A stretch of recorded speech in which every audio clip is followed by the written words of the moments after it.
A federal appeals court in New Orleans has ruled in favor of a Texas law that seeks to rein in the power of social media companies like Facebook and Twitter to censor free speech. The decision by the Fifth U.S. Circuit Court of Appeals in New Orleans, PDF, handed down on September 16, upholds the constitutionality of a Texas law signed by Governor Greg Abbott last year and delivers a victory to Republicans in their fight against big tech censorship of conservative viewpoints. Today we reject the idea that corporations have a freewheeling First Amendment right to censor what people say, U.S. Circuit Court Judge Andrew Oldham wrote in the opinion. Because the district court held otherwise, we reverse its injunction and remand for further proceedings, Oldham added, setting the stage for a showdown in the U.S. Supreme Court. Joe Resinello. Big tech, baby. Listen, Joe, we have to try as best we can, I think, right now, any victory whatsoever, anything that pushes back, I think is something to celebrate, be encouraged by, okay? And that's what we're going to talk about tonight at the Frontline with Joe and Joe Pasillo and Joe Resinello. We are going into the breach, brothers and sisters, on the Crusade channel, always on air and always online at crusadechannel.com, the last live radio station standing. We always ask, make sure you visit the website at crusadechannel.com, kick the tires, look under the hood. You're definitely going to want to become a subscriber.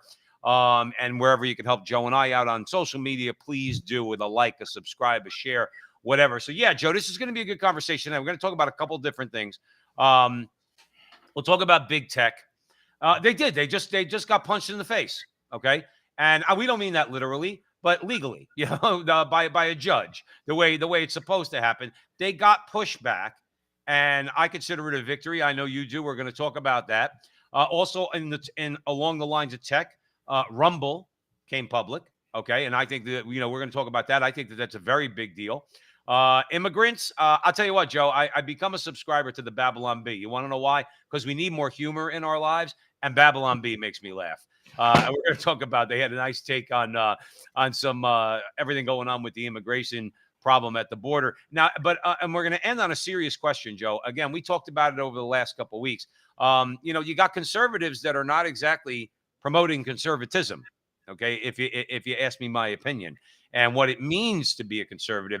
Ben Domenech, the editor of the Federalist, he seems to be getting downright angry with anybody that doesn't agree, or any conservatives who might push back or say, I'm not supporting, in this case, gay marriage.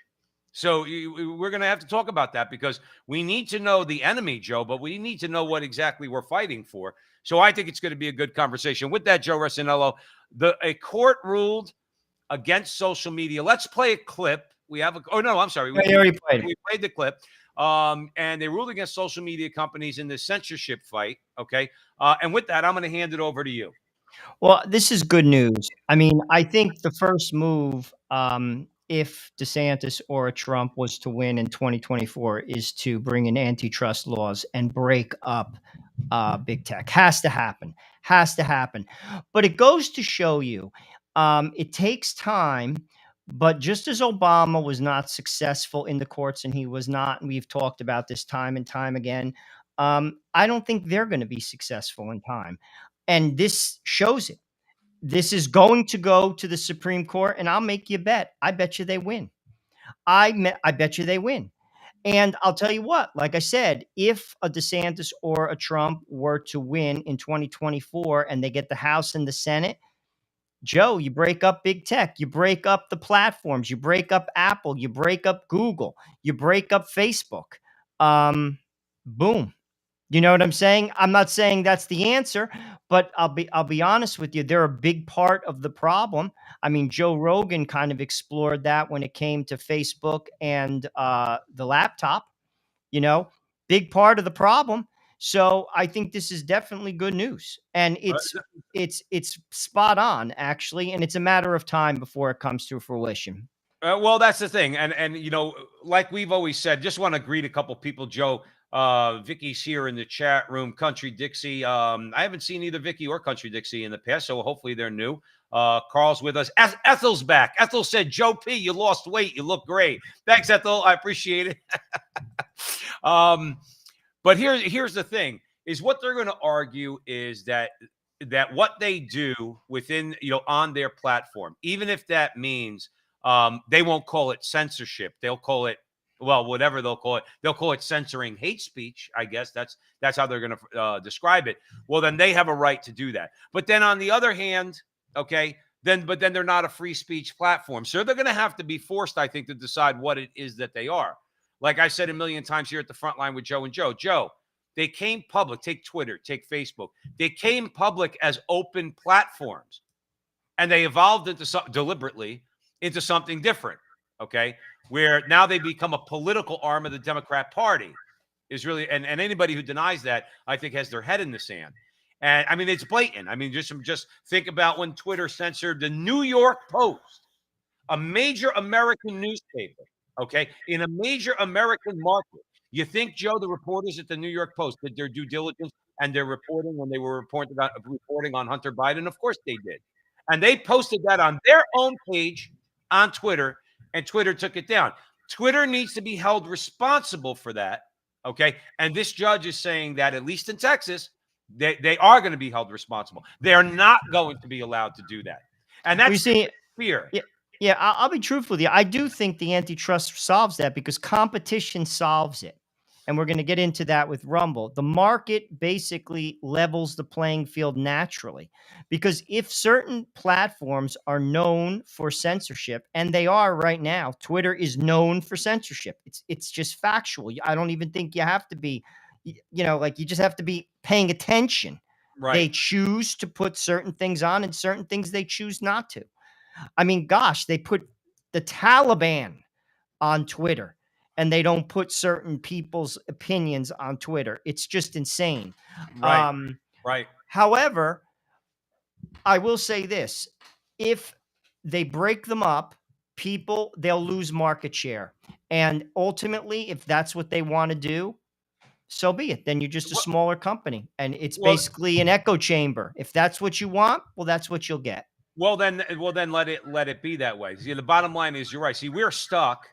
I hate to say it that way, but in a way, Joe and Joe, using our show as an example, we're stuck on YouTube and Facebook right now, trying to make inroads into Rumble and some of these other platforms. Okay, Trump's platform, I guess, when we're able to hopefully get on there. And I do think that based on everything big tech has done, okay, there's going to be an exodus once there's another opportunity. At the very least, Joe, if you and I, let's say right now, we don't talk about certain things like jabs, we don't talk about COVID. We've never talked about COVID on the show. We're not giving them a reason to take us down. We'll just talk about other things, okay? And we'll continue to talk about those other things that are just as important until such time where whatever handcuffs we have on us now won't be there, because we will go to Rumble, and we are trying to make our presence known on Rumble and move forward. I will tell you this. Ken Paxton is a guy I like a lot, all right? I really do. Joe, if I didn't live in Arizona, I'd be living in Texas. I'll tell you that right now, okay? I like Arizona. I like the desert. That's where I moved to from New Jersey. But if I didn't live here, or if something happens that we decide not to stay here, I'm probably going to go to Texas. And it's people like Ken Paxton, because I think I know he's got stones. He's been a very staunch backer of this law that was crafted to rein in big tech, okay? And he hailed the court's decision, and I want to read it to our audience. He said, I just secured a massive victory for the Constitution and free speech in federal court, and big tech cannot censor the political voices of any Texan. Let's hope, Joe, it ends up at the Supreme Court, because I think this Supreme Court is going to make sure they're not going to allow the censorship of the political voices of any American. Could very well be.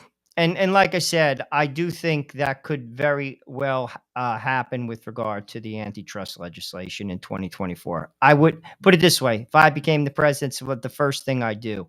And if Trump does become the president, believe me, he has scores to settle. Don't think that's not going to happen. I mean, they basically gave him a beating in plain English, and don't think he's not going to swing back if he is the president, if he becomes it. So we'll see. We'll see. I think we got to talk about Rumble. It's grown in some market share here. I think that's important to note.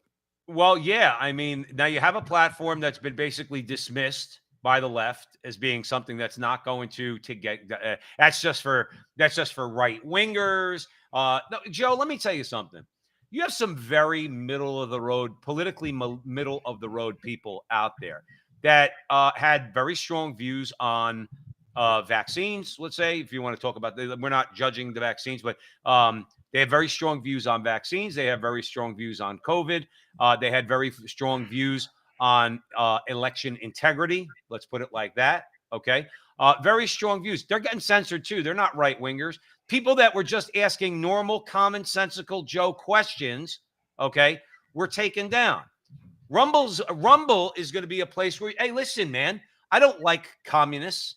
I don't like what they have to say. I think that everything that comes out of their mouth, generally speaking, is evil, at least as it pertains to communism as a worldview. Okay. I'm not interested in Twitter or Facebook or YouTube censoring them. Just like I'm not interested as a Roman Catholic. I'm not interested in any of those big tech companies censoring censoring atheists who attack the church. We don't have thin skin. We don't go crying to mommy, in this case, the government. Okay. We don't go running to teacher. We get out there and we let our views be known and we confront those bad ideas. Joe, why can't they do the same? Because they'll lose. Well, we know that. That's why, Joe, it's all built on sand. I mean, that's why they can't. I mean, like I said, if the GOP, and they're far from perfect, was given a fair shake, let's be honest, if the news media wasn't corrupt, gosh, they wouldn't win anything. I mean, they wouldn't, because it's all built on crap. Joe, let's Joe remind our audience out here on the Crusade channel, always on air and always online at crusadechannel.com. You're with the Frontline with Joe and Joe. Remind them. Now, again, I'm in Arizona, so I could say this firsthand. Speaking precisely to what you just said, Mark Kelly will not debate Blake Masters in a senatorial debate, and Katie Hobbs has said she will not debate Carrie Lake in a gubernatorial debate. Why? Because the press is going to do it for her. Well, they're going to lie. They're relying on the press to give them cover, because they're not going to stand up in front of a reporter who's going to ask Katie Hobbs, "Are you in favor of abortion up to the day the baby's born?" She can't. She does support that. She's another disgraziad Catholic, by the way. She does support that. Okay, she can't get up there in front of the people of Arizona. She's just going to have the press keep calling Carrie Lake an extremist, while at the same time she is the extremist. But my larger point is, Joe, we know that they won't get elected dog catcher if they actually have to stand up in front of the people that they want to vote for them and tell them what it is that they believe. There's no doubt. Joe, every time, and we talked about this offline, every time in New Jersey they pull some radical abortion and or radical education bill, it's like on Friday at 5:05, because they know even Democrats are not for that. They can't do things in the light of day when it comes to those ridiculous ideas, because they are ridiculous. They are simply ridiculous ideas, and they don't resonate with the American people. Again, I'll cite Van Jones. He has said this on CNN. You're not speaking the language of the common man. You're not. That includes Democrats. And frankly, like you said, people just got to wise up. The key to this, Joe, is people have to start connecting the dots. I think many people are starting to a degree, but we're not there yet. Every middle class to working class poor person in America has to get through their head that the current DNC platform does not benefit you, particularly from an economic perspective. They have to get that through their head, and it's only going to get worse as socialism gets its claws deeper into the American mainstream. Wow. Now, if you're a rich person and you want to go along with this and you're above the fray, your life is insulated, I'll disagree with you, but you can have an argument. I'll disagree with it. But if you're in the middle, or you're in a working poor family, which means people are busting their ass, two people, to barely eat.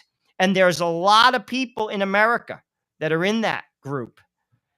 and you support these people, they're bulldozing you Right. economically, and they will continue to do so. And these people cannot connect the dots. And it's sad. They're lied to and they're played. They're played, Joe, and it's sad to watch. Well, that's the thing. I mean, they're always talking about immigrants and everything else. Okay, they're just using those people. It's like, and we're going to get into it in the next Not just the conversation. immigrants. I'm talking, how about the mailman? How Oh about the yeah, no, no, garbage no. man? I Well, mean, like, who's working hard? How about the cop? How about the teacher? How about the supervisor at the Avis counter? How about the guy that drives the UPS truck? How about the guy that delivers for Amazon, works in a warehouse? You're getting killed, and you're going to continue to get killed. well, you get killed and then you get lied to.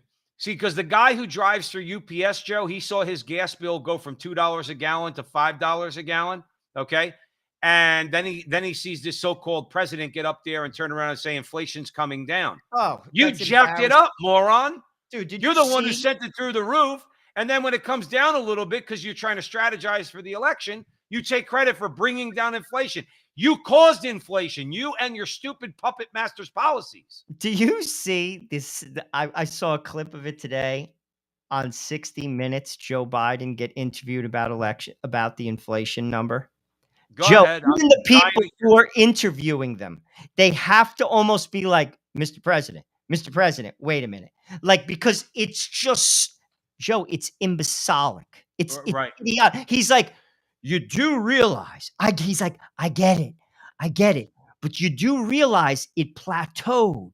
The number 8.3, the guy's like, it's the highest inflation in 40 years, Biden. He's like, I get it, but it's plateaued. Oh, great. Plateauing is not Joe, helping it's me pay the insane. bill. It's insane. You watch You know this, what my, dude. you know what my, you know You're what just my like, you electric- watch this, and this is what I'm talking about. The middle class and through the working poor. If you think that this man is going to help you economically, you're high. You're not paying Or- attention. Joe, let's be a little charitable. They're not, but that's one of the reasons why we're talking about big tech. And again, we could tie that into the media. They're never getting the full story. They're never getting. Now, Joe, many I people think, to do be and honest don't with you, care. they don't want to believe the full story. People Okay. block it out. Like, you're right. That's true. But all you have to do is turn the page a little bit. It's there. The numbers are there. I'll tell you how you know you're not getting the full story. You go shopping on Saturday, and your bill jumped from $160 to $230. You go to the gas pump. What was once $25 is now $47. And then everything else, because gas, what's it called, is up outside of food. Right. Everything is up. Right. And that should make you think. Do you think it's going to get better? No, it's not. Right. It's only going to get worse. And this is what I'm talking about. Forget about the social policies. Let's just talk dollars and cents for the middle class to the working poor family in America, from Hawaii to Maine. If you care about your finances, know this and get this through your thick head. These people do not support you. They support people who are upper middle class and above, economically speaking. Don't listen to the rhetoric. Look at your checkbook. Look at your bank statement. And there's your answer. And Right. it's not going to get better. And if you're comfortable with that, okay, what can I say to you? There's nothing I could say. There's nothing I can say. And sadly, some people, Joe, they rationalize that away because they live in a lie. They're not married to the truth. They rationalize their bull crap away. Meanwhile, they're getting bulldozed. And No, it's you're sad right. to watch, Joe. It is Well- simply pathetic, actually. It's Well, pathetic. hopefully we could get some. Again, there's some people, Joe, like you said, they're totally fine with it. And go ahead, vote Democrat if you like all this. If you think that Donald Trump calls this and you're going to believe Joe Biden's lies, go ahead, do whatever you want. But there's many, many, many, Joe, millions of people out there that don't get the full story. I think, me personally, that this Rumble IPO is a very good thing. And just to touch on it real quick, there's a couple things here. They went public. Okay, I think they're going to raise about $300 million. Okay, in this this SPAC IPO that they've done. Joe, interestingly enough, I didn't know this. Rumble has an antitrust lawsuit against Google for $2 billion. Good. That's something to keep our eye on. Okay. I really want to keep our eye on that because that would be huge. If they take Google to now, $2 billion is like $2 to you and me. Okay. $2 billion for No, Google. to Google, you mean? Right. But if they take them for $2 billion and it sets a precedent, guess what? They could be the catalyst for more lawsuits. Okay. And breaking these companies up so that, yes, I hope that YouTube gets broken up into 10 different companies, and the conservative Catholic YouTube is one of them, or the conservative YouTube is one of them. And I'll go on the liberal sites to see what they're saying because I want to stay informed about what they have going on or what they're saying. But the bottom line is, I think that would serve the public well. There's no doubt about it. And again, the sad part about it is it becomes just an echo chamber. Just like sadly Fox is an echo chamber, just like sadly CNN is an echo chamber. The idea of these platforms it was a place where people could voice their opinion. You can't even do that. It's sad. But the answer is antitrust. Rumble getting bigger, giving competition to YouTube, I think is a great thing. And frankly, I think as time moves on, you're going to see a lot of that. And I'll tell you this, if Donald Trump is to win in 2024, if I was Zuckerberg, I'd start selling stock. I really would, because I'm going to tell you right now, he's coming after you. I would be shocked if he didn't. And guess what? And you know what we'll get if Trump gets elected again, or DeSantis. All right, because I do trust DeSantis on this issue too. We get another 4 years of good judges. That's right. This way, when the lawsuits are filed, you're not going up in front of some judge that's been there for 30 years, and ACLU judge. The judges that spent 10 years with the ACLU then become judges. No, you're going up in front of a Trump / DeSantis / real conservative judge. And guess what's going to happen then? You're going to lose. Okay. So you're with the Frontline with Joe and Joe Pasillo and Joe Rossinello. We're way in the breach on the Crusade channel, always on air and always online at crusadechannel.com, the last live radio station standing. Big shout out to Mike Church. He runs a great operation, a great station. And we encourage you all to go to crusadechannel.com and open up the hood, kick the tires, and become a subscriber. It's a great lineup that Mike Church has down there. Now, Joe, let me say this to you. When we started out doing this, I think I was very, very angry. Now, I'm still angry. Don't get me wrong, okay? The vein doesn't pop out of my head as much. And Joe Biden, at least ostensibly, is in the Oval Office. He is the president, regardless of what I say, okay? And that's saddening and maddening, all right? But sometimes, Joe, you just got to laugh. And you know what makes me laugh? I got to be honest with you. I'm not plugging them. I'm just stating a fact. The Babylon Bee makes me laugh, okay? Because I like satire. Joe, you and I grew up with Saturday Night Live when it was good. Sure. It's not anymore, okay? But Saturday Night Live used to be a good comedy show, satirical sketches, things like that. Very creative. When Bill Murray and John Belushi, I'm dating myself when I say that, Dan Aykroyd and all those people were there, okay? And Babylon Bee reminds me of that. They make you see, when the left, Joe, when they get into politics, they don't make you laugh because they're just too angry in their hearts. These people at the Babylon Bee, the founder of Wave, by the way, took Joe Rogan to the cleaners recently in an abortion debate that the founder, I forgot his name, had with Joe Rogan on the Joe Rogan show. You don't usually see Joe Rogan at a loss for words. I think he put Joe Rogan in his place. But they make me laugh, Joe. And you want to know what? I like to laugh. And I like to laugh at the expense of Gavin Newsom. I like to laugh at the expense of Kathy Hochul, the governor of New York. So I'm going to hand it over to you because I thought Why don't we play the clip, Joe? Then we could talk about it. Things start to slide just a little. You lose like these little incremental steps. They slide, and people go, "Oh God, what's the big deal? What do you care?" And you're like, "I see where this is going. Like it's going down that way. This is not going to stop. It's sliding." Oh yeah, and you saw it in LA, and the move from LA being a pretty safe, fairly nice city, suburban in orientation, to just overrun with horror shows is really it was a lot faster than I thought it would be. But it's sort of you're right. It's a gradual decline, and then it's just off a cliff. Los Angeles is rapidly falling off a cliff. Poverty, homelessness, and a massive increase in crime are pushing out businesses, families, and investors faster than ever before. And it's likely that this is just the tip of the iceberg. A lot of the problems are created by the actions of our elected politicians.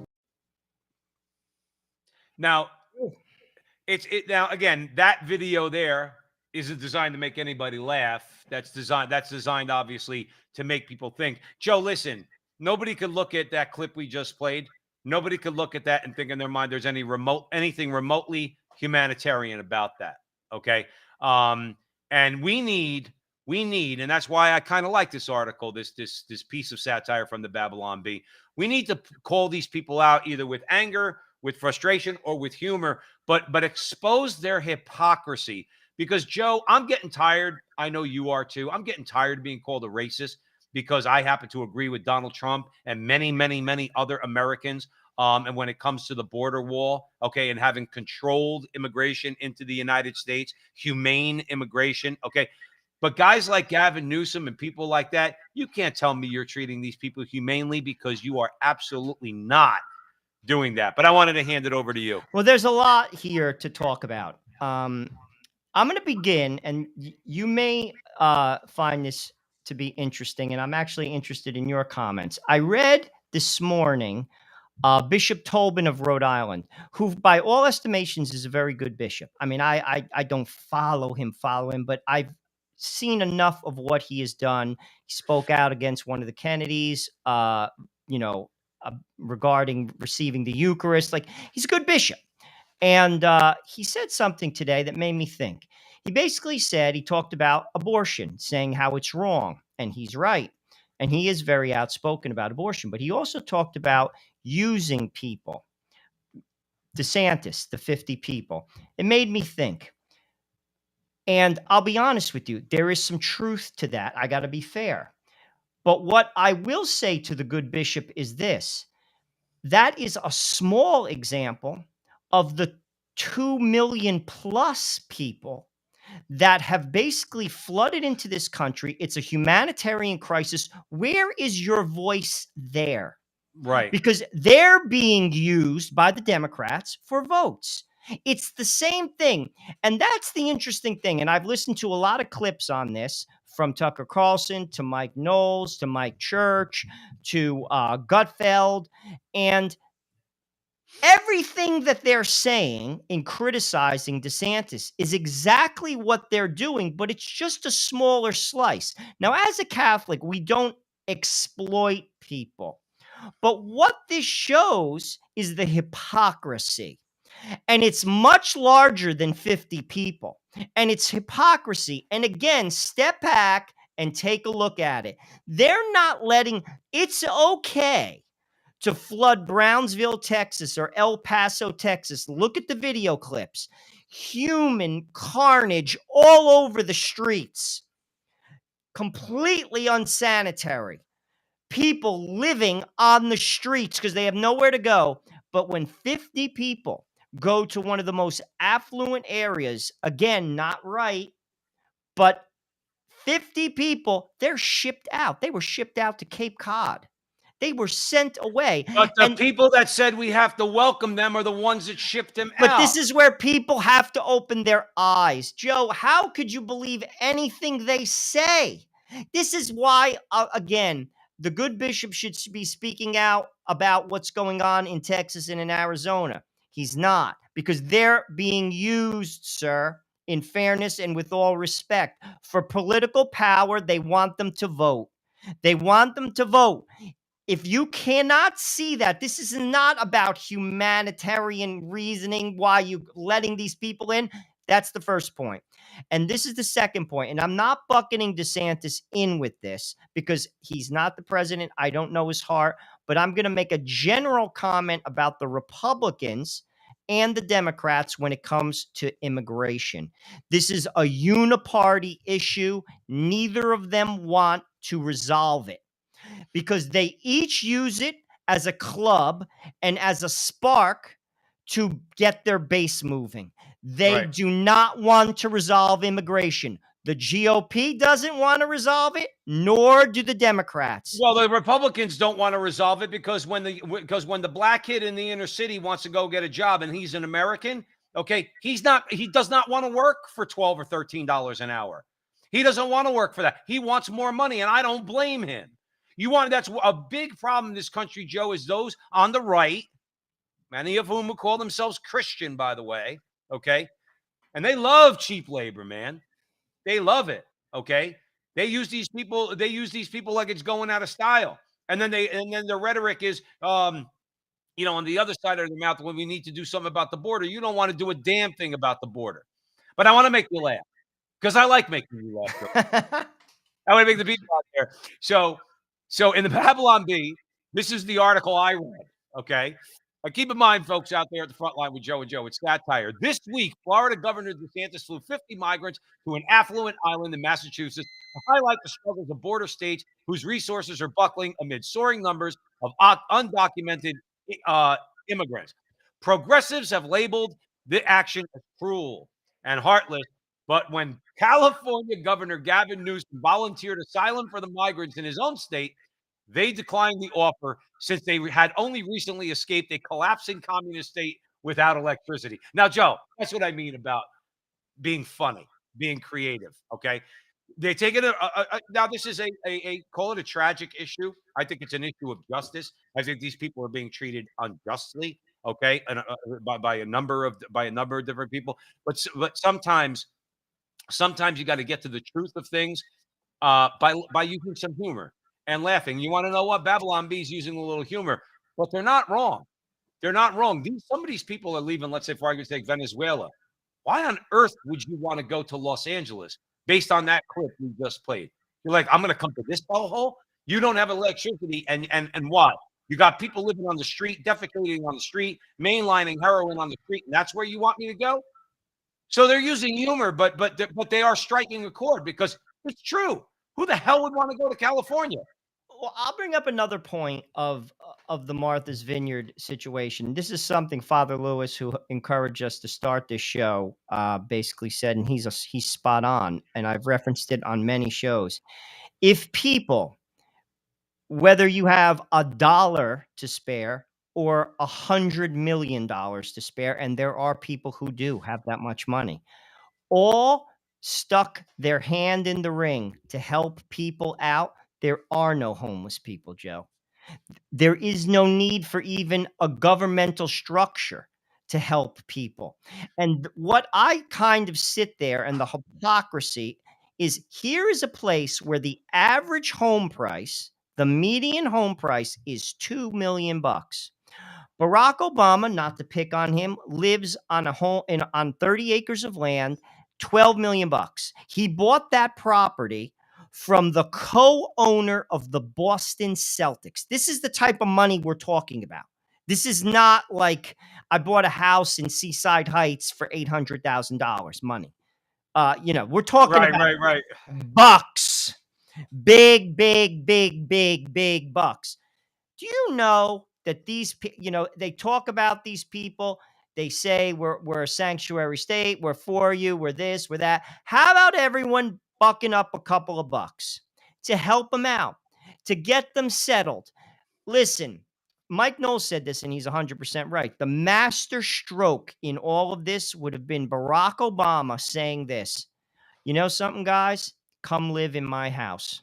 It's 50 of you. I got 7 bedrooms. I got security. It's paid for by the United States of America. It's paid for by you. So I'm going to bring you in, and I'm going to feed you until the state of Massachusetts comes in and finds you a place to live. He would have shut this down so fast, their heads would have spun off their neck. He missed it. But you know something? There's a lot of people all over the place, particularly in Martha's Vineyard, who could buck up a couple of dollars to help people out. And they got the money. And they talk a lot about, what's it called?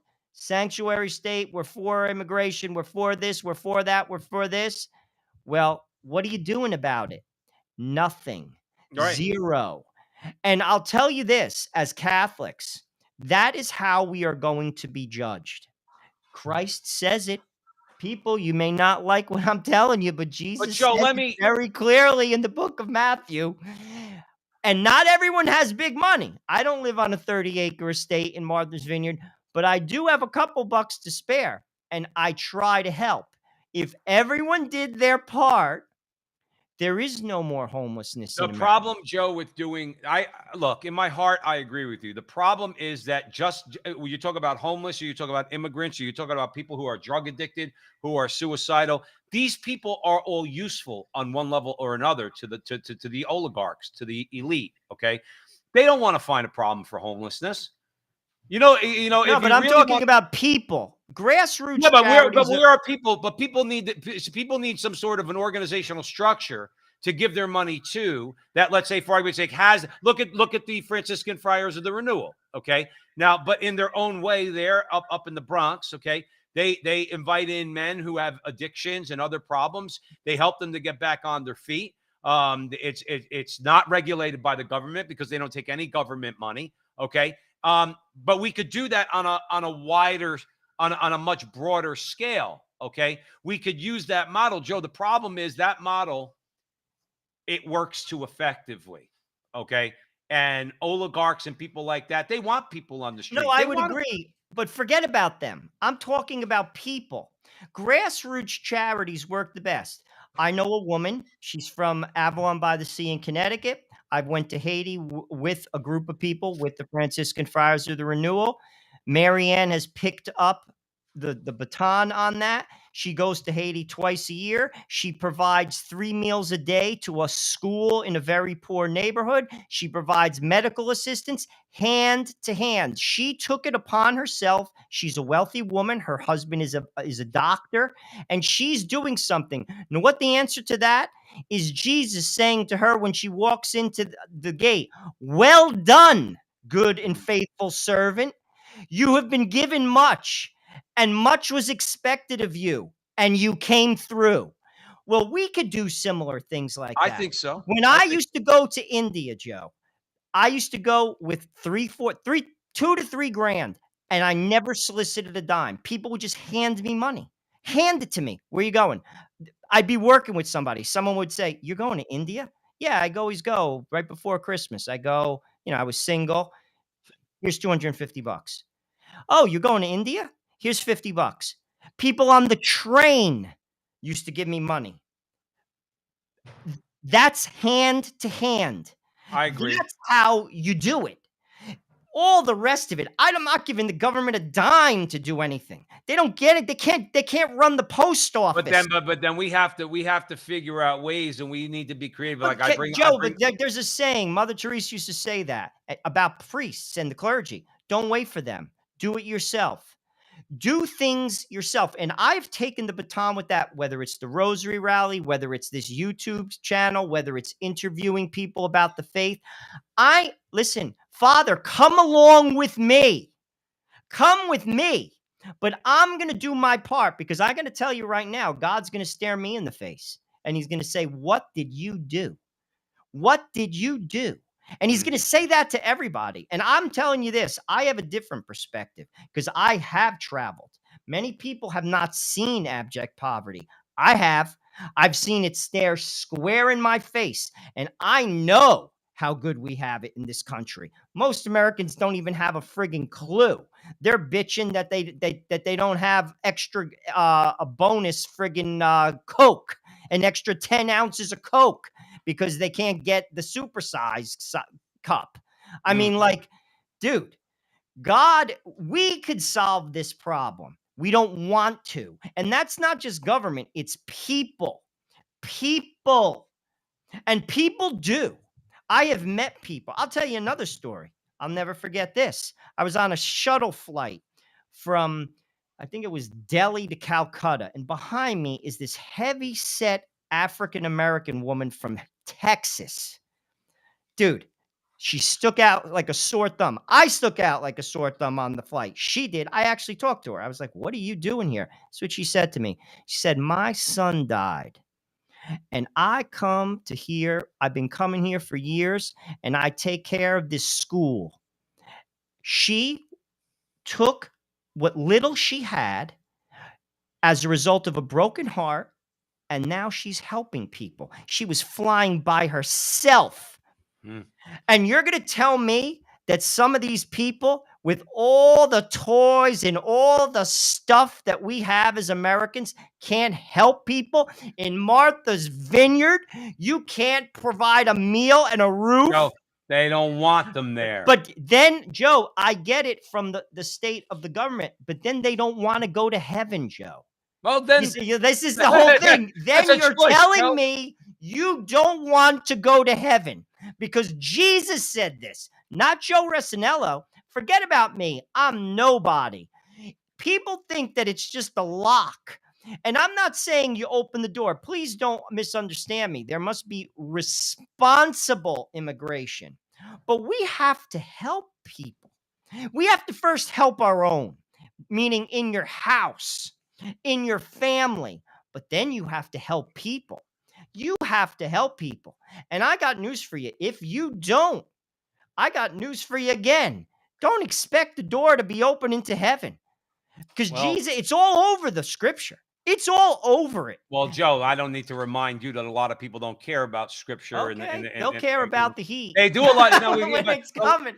But a larger point, or to expand on your point, but these are people that are constantly moralizing to everybody else about how intolerant we are and how hateful we are, how we're not very compassionate or not compassionate at all. And we're the compassionate people here in Martha's Vineyard. We care. We're liberals and we care about people. Joe, they don't give a damn about heaven because they don't believe in it. And if they do believe in it, they think everybody goes there, of course, except for conservatives like us. Okay. And then when confronted with actually having to help people, even on a personal level, okay, they told them to kick rocks. Okay. So I don't know what people should see that, though. You see, this is what I talk about, connecting the dots. That's one thing about this that, if you ask me, makes it front and center in front of people. It should be so evident. You look at Hillary Clinton's rage at this. You're enraged by this. Look what's going on at the border. 2 million people. People are being human. There's human trafficking. Again, I am for immigration, reasonable immigration, and I'm not for merit-based immigration. I want all people to come here and have a fair shot. It has to be reasonable, and people have to be vetted. And frankly, that's not being nasty. That's being, if you ask me, Christian. But at the same time, when this happens, you're going to pretend like there's an outrage. You're this, that, and in fairness, Tobin in Rhode Island. Okay, fair point. I'll give you credit because I'm going to try to be fair. Where's your voice to what's going on in Texas and Arizona? Right. This crisis, and it is a crisis. It's a crisis. Where's your voice there? You're right. It's not there. And that's a shame. And again, Joe, I don't say it because you're my brother-in-law and we have this show at the Frontline with Joe and Joe on the Crusade channel. You are, I consider myself fair. I think you go out of your way to be a bit more fair, and you will call it the way it is. And Tobin is somebody who we've supported both his statements and his actions in the past. But it's like you said, he makes a good point, but you have to take it to the next level, Your Excellency. You need to deal with the crisis that's going on at the border and not just focus on these 50. All right. I want to end this conversation, Joe, on just one lighter note because I thought it was funny. And I like I said, I like laughing. So Governor Gavin Newsom spoke out in a video, and this speaks to what you just said, by the way, Joe.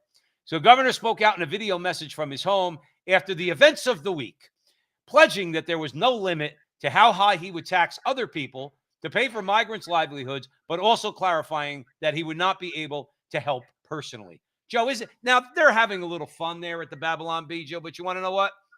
It rings true. You made the best point.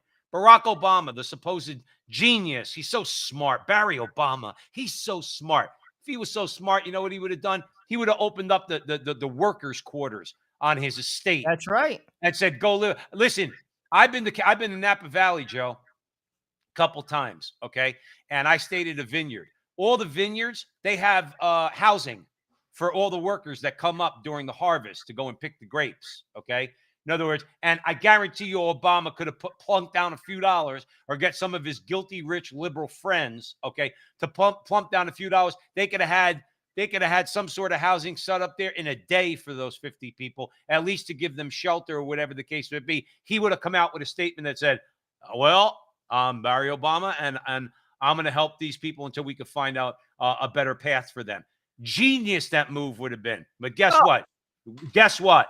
You came up with that genius move. No, Mike Knowles did, in fairness. I just... All right, in fairness, Mike Knowles did, but you were talking along the lines of the same way. And super genius.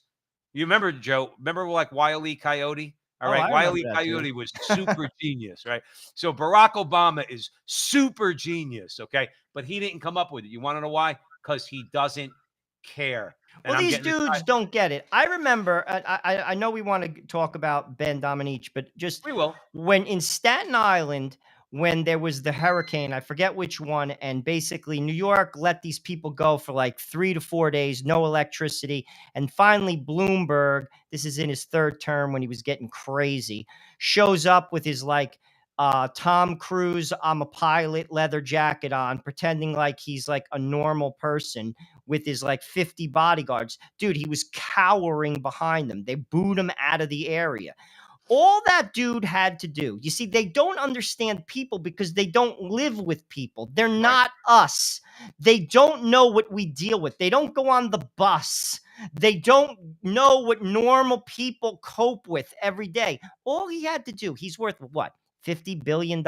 He spent $500 million on a presidential campaign. How about this? You don't have electricity? Every day, I'm going to send food trucks to your area. I'm going to serve oatmeal and coffee, and I'm going to go and serve it.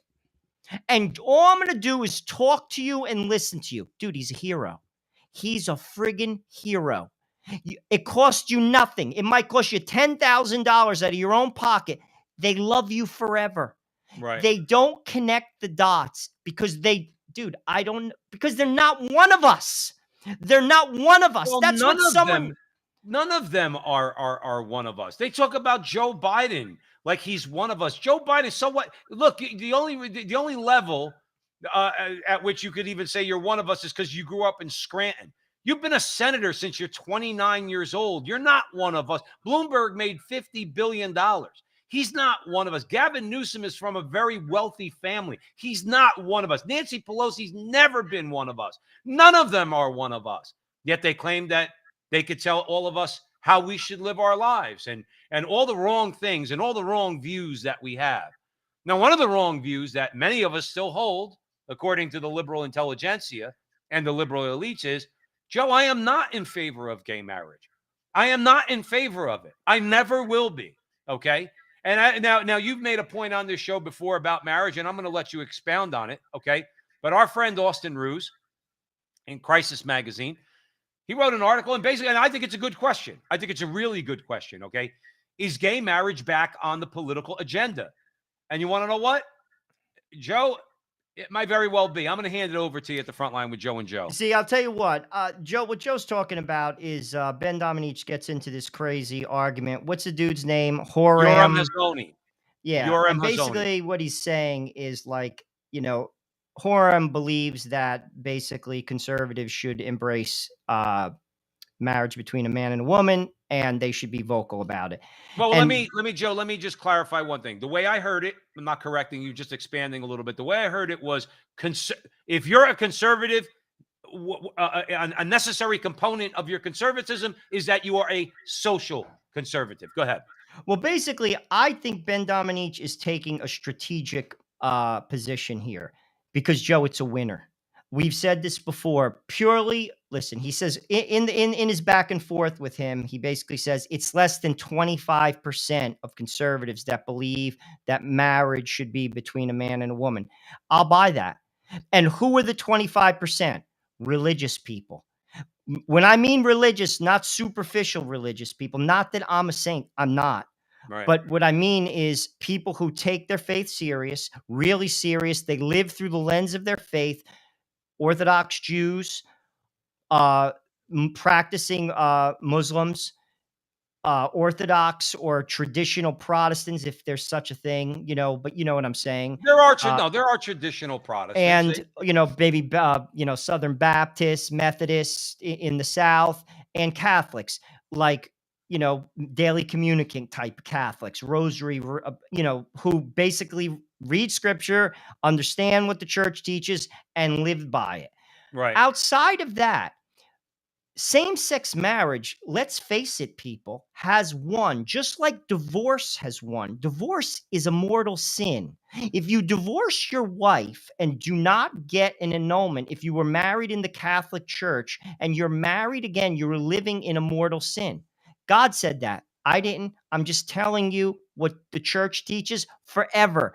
And society has accepted this. Just like society has accepted not going to church on Sunday. That's a mortal sin, Joe. Objectively speaking. Now, again, what is a mortal sin? Grave in nature. I know it's grave and I do it anyway. Some people don't know it's grave. I'm not going to judge your heart and I'm not going to say you're going to hell because I don't know. I'm not God, but I could speak objectively the church as it teaches it. It's accepted.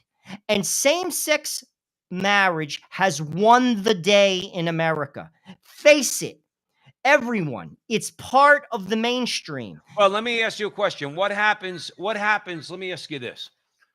So Mississippi files a lawsuit. Okay. They take an abortion case to the Supreme Court. The Supreme Court lays out all the legal reasoning why Roe versus Wade ought to be overturned and Casey, and they overturn that and it goes back to the states. Okay. Now, this is an objective question, Joe Resinello. Okay. Because in my heart, I agree with you. I don't like how Ben Dominique spoke to Mr. Hazony, and we'll get into that in a minute. I do agree with you that politically speaking, Dominique is probably right, but I'm not going to go with what is going to be the winner.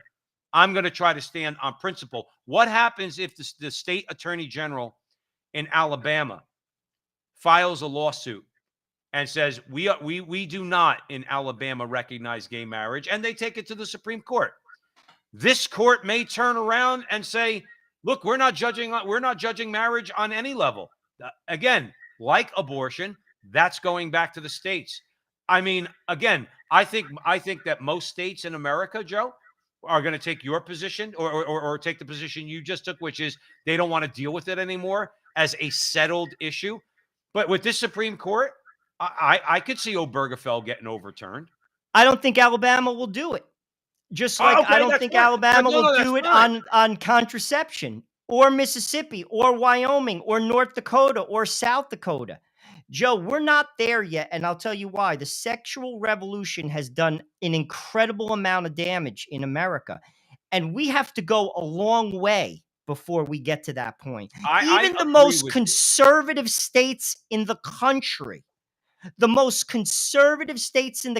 if you said, I'm banning contraception, which, by the way, the church is not for if you're Catholic, you are laughed off the podium. You're right. Not winning anything.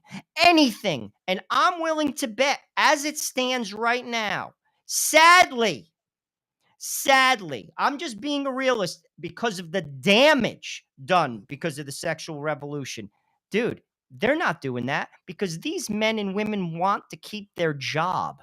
They're not about the truth. Very few of them are public servants chasing after truth. Looking out for people's soul. Get lost. I want to keep my job. I like my power.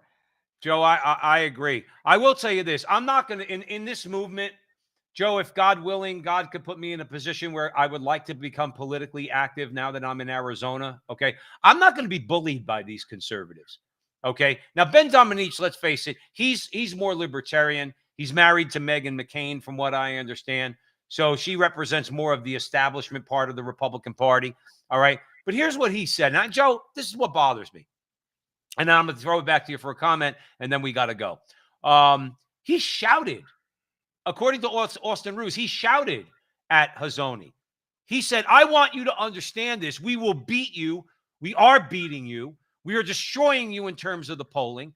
Like there's no basis for an anti-gay marriage conservative movement. It doesn't exist. And as you said, Joe, I mean, it's less than 25%. You're losing this argument. You've lost this argument. I don't know why you want to go back and fight it. Then here's my point to Dominique. When your effing society crumbles around you because you give in on all these social issues and you wonder why it's happening, Ben, okay, then look no further than the mirror, because you wouldn't stand firm against something that I'm sure at one point you were opposed to. He doesn't see it.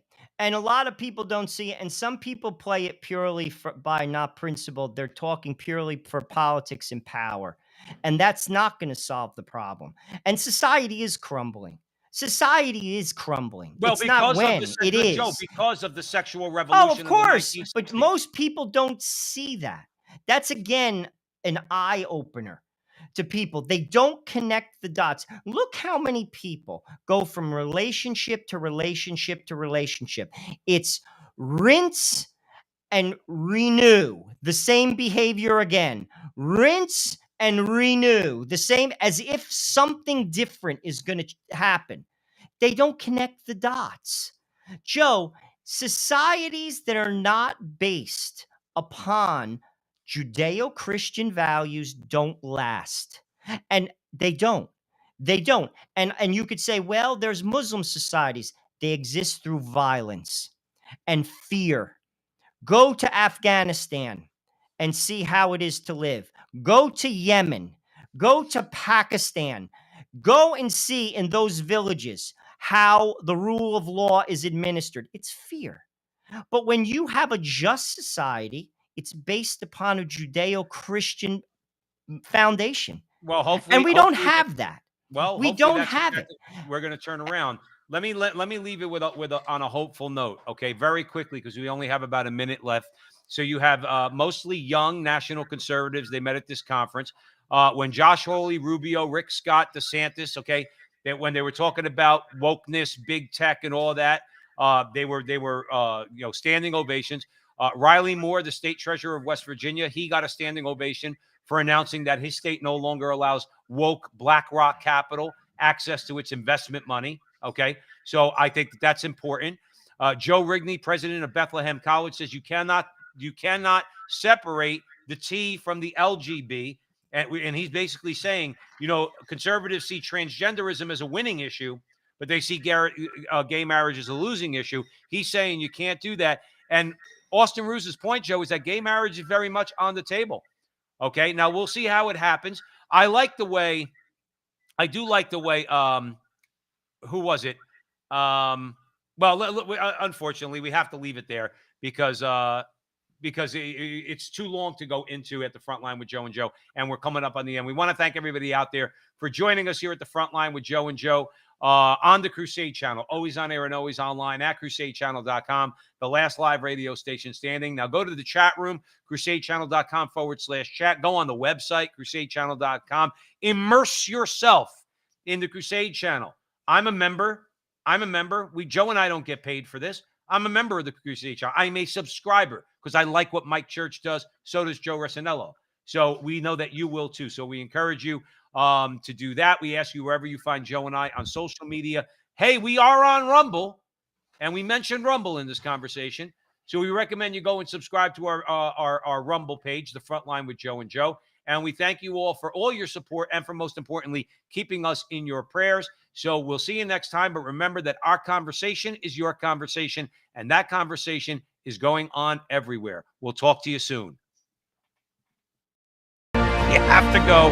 So we want to thank everybody for joining us at the Frontline with Joe and Joe. Joe Pasillo, Joe Resinello on the Crusade channel. And wherever you see Joe and I on social media, please like, subscribe, share, do all that fun stuff. Help us out if you can.